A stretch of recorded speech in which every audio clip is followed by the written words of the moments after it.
BT road ఇది. BT రోడ్కి ఆనుకొని ఉంటుంది మన ప్రాపర్టీ ఇది. ఓకే, ఎదురుగా కడిలు కనిపిస్తుంది కదా, అక్కడి నుంచి బీటీ రోడ్ వస్తుంది కదా. అక్కడ ఇల్లు దగ్గర ఏమో ఉస్నాబాద్ పోతున్న రోడ్, అది ఉస్నాబాద్ కరీంనగర్ పోతున్న డబుల్ రోడ్. ఓకే, ఇదేమో లెఫ్ట్ సైడ్ పోతుంది, ఇది డబుల్ రోడ్ కూడా సాక్షి ఉంది. ప్రజెంట్ బీటీ రోడ్ ఉంది, ఇది హన్మకొండ పోతున్న రోడ్.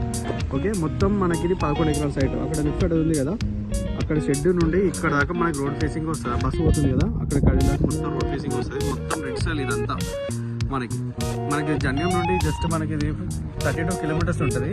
హన్మకొండ నుండి ఇక్కడి వరకు ఎగ్జాక్ట్లీ మనకి 50 కిలోమీటర్స్ వస్తుంది. ప్లేన్ ల్యాండ్ ఇదంతా మనకి రెడ్ సైల్.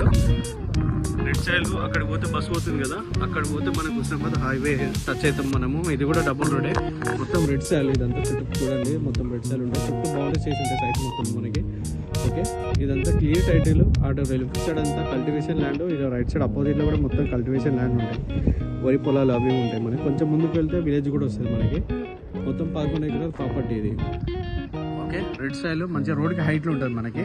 రోడ్ నుంచి మనకి రైట్ సైడ్కి హైట్లో ఉంటుంది ల్యాండ్ కూడా. ఓకే, మొత్తం 4 మూలలు ఉంటుంది. ఇటు సైడ్ పోతే ముందుకు పోతే 500 చెట్టు సాఫ్ చేసారు కదా, అక్కడ వస్తుంది మనకి ప్రాపర్టీ. ఇదంతా మనకి మొత్తం 30 ఎకరాల ప్రాపర్టీ ఇది.